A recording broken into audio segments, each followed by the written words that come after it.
Selanjutnya kami sampaikan mohon maaf yang sebesar-besarnya kepada Bu narasumber dan juga komite, bahwasanya kalau sekarang Bu Aina Sumarani selaku kepala sekolah masih di Madiun, ada acara, kemudian untuk mempersingkat waktu saja, waktu dan tempat kami persilahkan kepada Bu Endah selaku narasumber. Monggo. Terima kasih Pak Hendra. Assalamualaikum warahmatullahi wabarakatuh.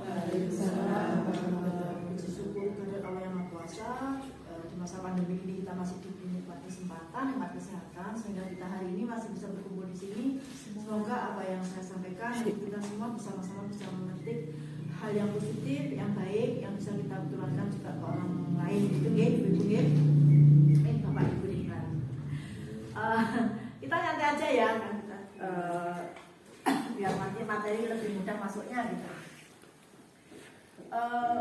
Saya bersyukur bahwa hari ini diundang ke sini gitu ya, di lingkungan sekolah, karena memang ini salah satu dream saya gitu Ibu, juga bapak-bapak. Jadi kami selama ini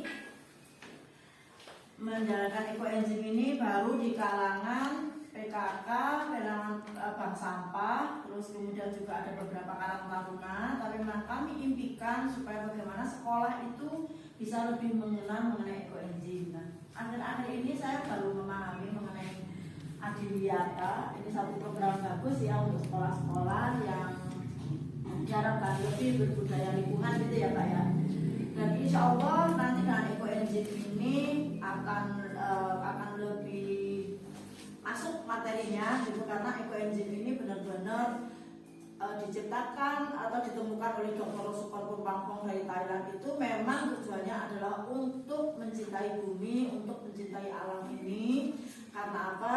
Karena beliau melihat bahwa Dr. Sukor sebagai penemu ekoenzim ini, beliau dari Thailand, itu melihat bahwa dunia ini semakin parah kondisinya, semakin sakit akibat dari pemanasan global. Gitu ya. Nah, ekoenzim itu apa sih gitu ya? Ekoenzim ini memang untuk Indonesia ini masih sesuatu yang baru kan? Sebetulnya tidak baru sekali. Sebetulnya 11 tahun yang lalu itu sudah masuk ke Indonesia lewat Batam. Kemudian 7 tahun yang lalu itu guru kami Pak Soni Oi juga sudah mulai merintis ekoenzim ini untuk dikembangkan. Tetapi memang ekoenzim ini baru benar-benar booming di Indonesia baru di masa pandemi kemarin Bu. Gitu. Jadi saya pun mengenal ekoenzim ini baru setahun lebih sedikit. Saya 21 Januari saya kenal ekoenzim dan saya alhamdulillah jatuh cinta pada pandangan pertama dengan ekoenzim. Jadi saya ingat tanggal ketemunya gitu ya Bu.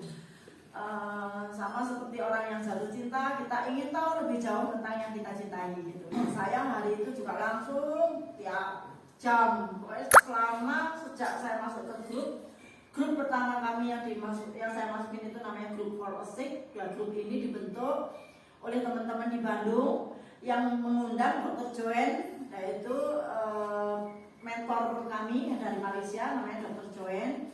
Beliau adalah muridnya Dr. Sukor. Nah, Dr. Joen ini diundang datang ke Bandung untuk sosialisasi ekoenzim.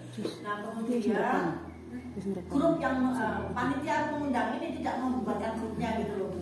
Tidak membuatkan grupnya karena mereka ingin lebih mengembangkan ekoenzim di Indonesia. Nah, termasuk salah satunya itu artinya saya diundanglah masuk ke grup tersebut. Itu sejarahnya ya. Saya biar ini sekedar perkenalan dulu Bu Bapak supaya kita mengenal sedikit perjalanan ekoenzim di Indonesia gitu. Nah, terus dari situ saya besoknya langsung buat dari tanggal 21 saya kenal pertama kali dimasukkan grup, lalu saya mengajar online karena teman kami ada yang biasa mengajar online untuk mengaji gitu Bu, tapi dia kepingin narik saya, ngajak saya untuk ayo Mbak ini dikenalkan ke orang yang lebih ke kalangan yang lebih luas, kita pakai online aja gitu. Nah, akhirnya saya juga menyanggupi, saya tanya apakah gratis atau berbayar, saya tanya gitu Bu. Ternyata jawaban teman saya ini gratis Mbak, oke kalau gratis saya mau gitu, saya mau mengajar. Nah, akhirnya dengan saya belajar dengan mengajar saya di grup WA itu, Justru saya belajar banyak Pak Indra dari teman-teman yang bertanya malahan gitu. Jadi kenapa saya meskipun belum panen berani mengajar ya, karena saya berpikir saya punya guru yang luar biasa yaitu Pak Joni Oi. Kalau misalnya di kelas itu saya tidak bisa menjawab, saya tinggal bertanya sama guru kami gitu. Saya berpikir sesimpel itu karena dorongan saya untuk membagikan ekoenzim ini terlalu kuat, jadi nggak nunggu pinter gitu loh Bu istilahnya. Merasa pinter dhisik, wis pokoknya yang penting ngerti, sing dasar-dasarnya paham, saya berangkat untuk mengajar. Tapi justru dari pertanyaan teman-teman itu saya banyak belajar, saya banyak meningkat ilmu saya karena memang setiap pertanyaan yang tidak bisa saya jawab, saya langsung tanya ke Pak Joni Oi dan saya mendapat jawaban yang luar biasa gitu. Nah, alhamdulillah singkat cerita sampai akhirnya saya sekarang mengajar lebih dari 20 kelas online. Gitu Bu. Nah, saya juga sebagai warga Batu, saya merasa bahwa kok kayaknya di Batu ini di awal-awal terus terang susah banget dikenalin gitu ekoenzim. Sementara saya di kota lain sudah melaju gitu Pak. Saya sudah menjadikan danau Srengseng, sudah bikin program di Jakarta.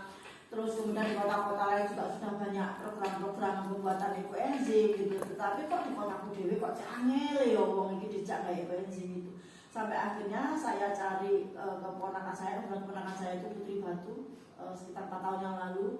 Saya tanya gini, Dok, kenapa boleh ambil orang yang terkenal di Batu, yang cinta lingkungan? Itu prinsip saya, cinta lingkungan. Orang terkenal tapi cinta lingkungan. Akhirnya saya dikenalkan sama Herman Aga, sama Pak Herman Aga, saya akhirnya dikenalkan sama Bu Dewanti. Ya akhirnya saya sounding lah ke Bu Dewanti. Tetapi rezeki saya bukan di sana, rezeki saya ketemu dengan Pak Arif, kepala dinasnya Mbak Iin ya.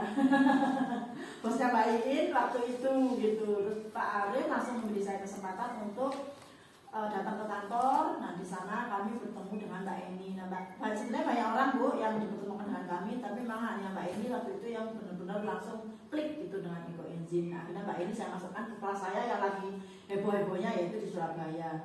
Nah di sana di kelas Surabaya itu Mbak Eni banyak belajar tentang bagaimana pergerakan orang-orang, para pengusaha. Alhamdulillah di grup kami itu banyak pengusaha, terus banyak juga dokter, banyak juga perawat, banyak juga orang-orang yang berkecimpung di dunia pendidikan gitu ya. Itu yang mereka mempelajari ekoenzim karena mereka sedang mencari sesuatu kegiatan ketika masa pandemi.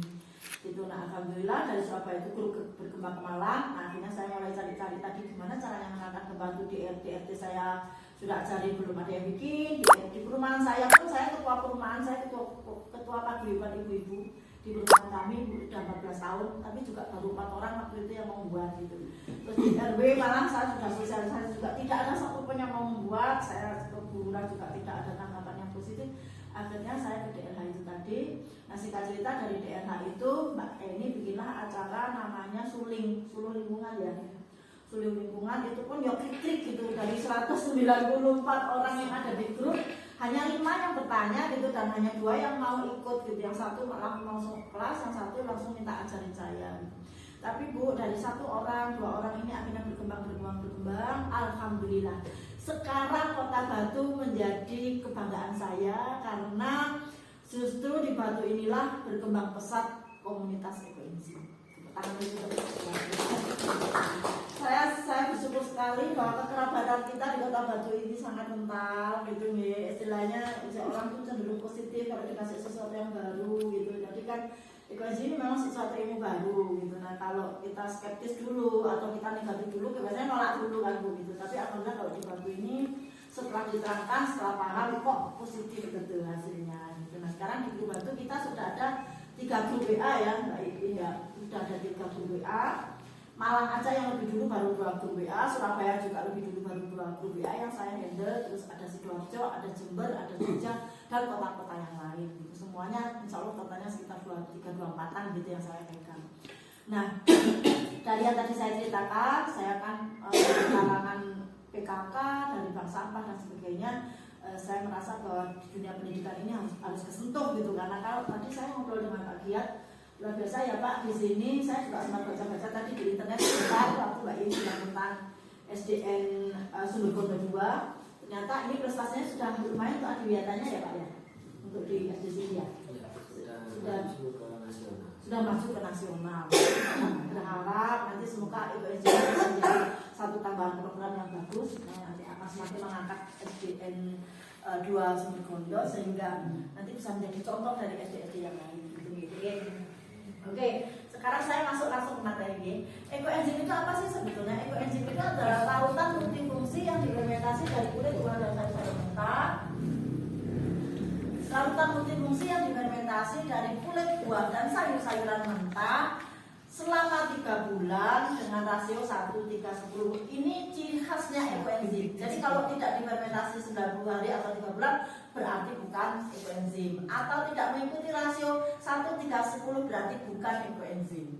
Terus juga fermentasinya adalah harus anaerob, artinya tertutup rapat, tidak boleh ada udara masuk, terutama nanti setelah usia 1 bulan. Itu ciri khas dari ekoenzim, Ibu. Betul.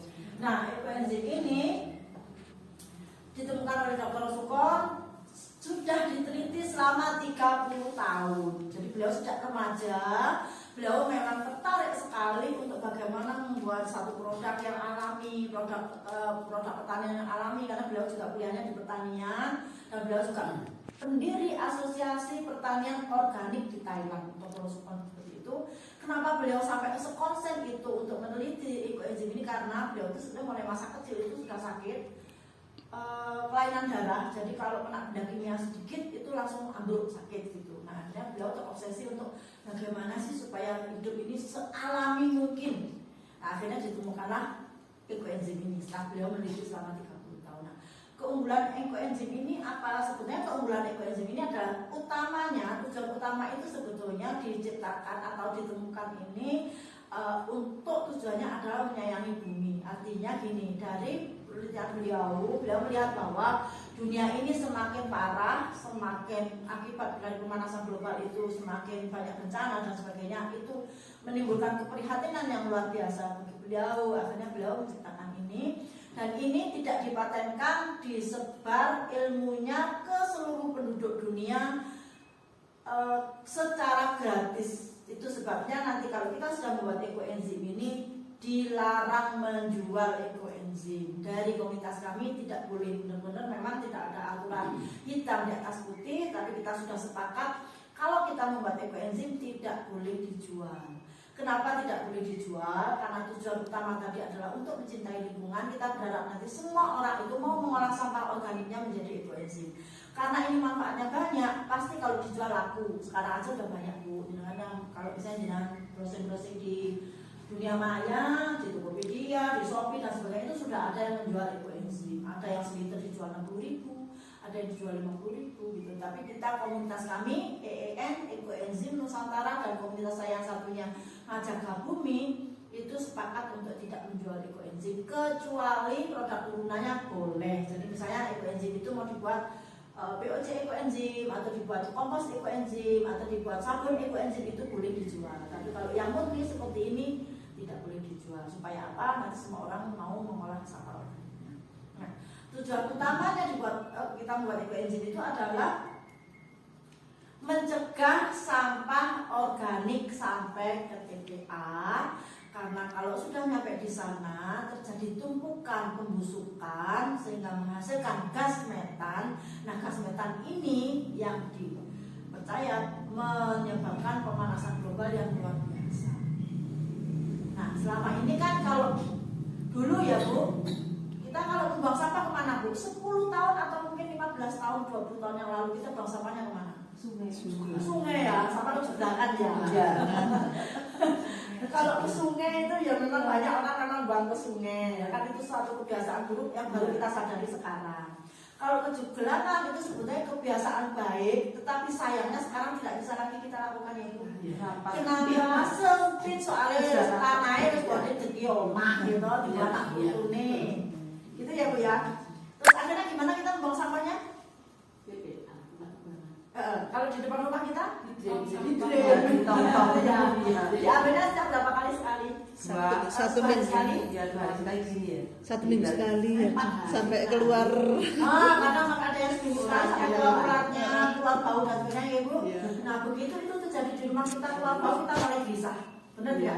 Nanti sih Pak Edi kok gak diangkat-angkat ini sampai gitu kan? Tapi begitu diangkat dengan mergo kan, seneng kan. Wes enaknya beres sampai wis dijupuk ambek Pak gitu kan. Tapi kita tidak menyadari bahwa sebetulnya masalah itu tidak selesai. Masalah itu hanya berpindah dari rumah kita ke TPA. Nah, ini yang selama ini belum kita sadari dengan sepenuhnya. Nah, saya hadir hari ini sama-sama ya Bu, saya pun juga baru sadar kok gitu kan. Baru setahun yang lalu menyadari, oh iya ya TPA aku juga membuat dosa lingkungan gitu. Jadi selama ini sebetulnya itu ada dosa kecil yang tertumpuk, dosa kita yang kecil yang tertumpuk. Kita termasuk membuat kerusakan di muka bumi dengan membuang sampah kita ke tong sampah lalu kemudian menumpuk di TPA. Gitu ya. Nah, sekarang semoga nanti setelah saya sampaikan mengenai ekoenzim ini kita sudah dapat satu solusi yang luar biasa. Kita bisa tidak lagi membuang sampah organik kita ke tong sampah, yaitu dengan cara diolah menjadi ekoenzim. Nah, kalau sudah diolah, berarti kan kita sudah berbuat baik sama bumi, sama alam, sama ciptaan Allah, kan kata Ibu. Nah, kalau kita sudah berbuat baik dengan ciptaan Allah ini, Allah akan membalas dengan berbagai macam kebaikan. Apa balasan Allah buat kita? Banyak sekali manfaat dari ekoenzim. Itulah balasan. Kita sering menyebutnya bonus ya Mbak Ina. Jadi kalau tujuan utama sebenarnya kita bikin ekoenzim itu bukan untuk kesehatan kita, bukan untuk cuci-cuci, bukan untuk kita ngirit, bukan itu tujuan utamanya. Tujuan utamanya adalah untuk supaya kita mencintai lingkungan ini, lebih cinta kepada bumi, supaya tidak menyakiti lagi bumi dengan sampah-sampah kita. Tetapi bonusnya, bonusnya yang menarik. Di mana-mana yang namanya bonus menarik ya, Bu ya. Menarik nggak Pak kalau bonus itu? Diminati. Iya, gitu ya. Apalagi kalau sudah berbunyi bonusnya itu nanti kritik itu senyicil apa yang ngirit nah jadi gini, saya cerita dulu dosa kita yang kedua ya Bu ya. Dosa pertama tadi kan kita buat sampah organik. Dosa kedua kita apa sih? Ini nanti penebusan dosa kita di sini. Dosa kita yang kedua itu adalah kita selama ini kalau mau mandi nang warung, mau keramas nang warung, tuku sampo kan gitu ya Bu ya. Gue mau saya nggak nyuri dosa gimana toh? Saya tuh beli pakai uang gitu kan. Dosanya ada di mana? Nah sebetulnya tanpa kita sadari sebetulnya kita itu mencemari lingkungan kita dengan semua yang kita pakai yang dari warung, dari tuku itu. Banyak nggak yang rontok hari ini? Hampir semua dari kita rambutnya rontok. Kenapa? Apa karena kita berjilbab? Bukan karena itu. Karena kita memakai bahan-bahan kimia yang kita aplikasikan ke rambut kita, ke tubuh kita. Nah nanti dosanya itu apa ya? Kalau kita keramas, kalau kita punya uang banyak belinya botolan ya Bu. Iya. Kalau kita uangnya lagi sedikit seharusnya saya kurang ewu sisa keramas gitu ya. Kita beli ke warung, saya kurang ewu sisa keramas. Tanpa kita sadar kita buka saset, sedikit saset aja di mandi gawe seret, di penekan kayak banyak keramas anak gebyur. Itu kan mengandung bahan kimia, dia masuk meresap ke dalam tanah kita, ya kan? Atau ikut aliran pembuangan, akhirnya ke sungai, ke laut. Nah, di sana lah terjadi pencemaran lingkungan. Nah, di sana lain mana lagi? Sasetnya itu yang kecil-kecil yang kita masukkan ke tong sampah itu sulit sekali untuk diurai, gitu ya. Gitu. Terus gimana? Gue masuk kata kembali ke zaman dulu. Ngawe keramas pakai londo ya, londo ya Bu. Nah, kan repot wes gak zaman. Sekarang ini serba praktis zamannya. Gitu. Kalau kita mau kembali seperti itu kita susah. Apalagi cari sawah juga udah susah kan sekarang. Golek damen nang ndi wis tambah biayane tak akeh. Numpak ojek golek damen tambah orang murah tambah larang gitu nggih. Nah, nanti itu bisa digantikan oleh ekoenzim gitu. Nah, manfaat sekarang saya cerita manfaat. Karena kita sudah berbuat baik ke alam, Allah membalas kebaikan itu dengan berlipat-lipat dengan cara kita dikasih bonus yang luar biasa kalau kita membuat ekoenzim. Apa sih bonusnya? 1. Ekoenzim itu bisa menjadi agen pembersih. Artinya apa? Semua yang kita pakai untuk bersih-bersih di rumah kita bisa digantikan oleh ekoenzim. Jadi mulai dari buat keramas, buat cuci muka, buat cuci mulut, gosok gigi, mandi, cuci baju, cuci piring, ngepel dan sebagainya itu bisa kita pakai ekoenzim. Gembira nggak Bu dengan berita ini? Senang. Kenapa?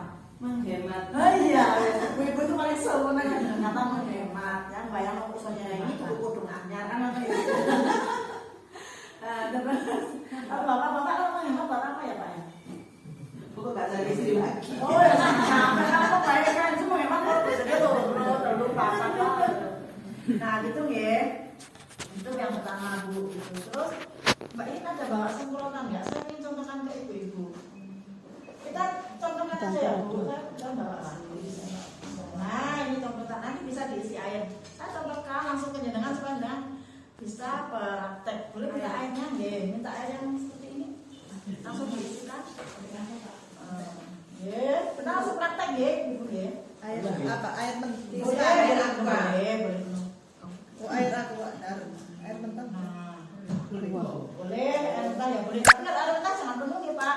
Ya tidak, Pak, jangan lupa kasih. Nah, ini saya contoh punya saya yang sudah saya fermentasi kedua.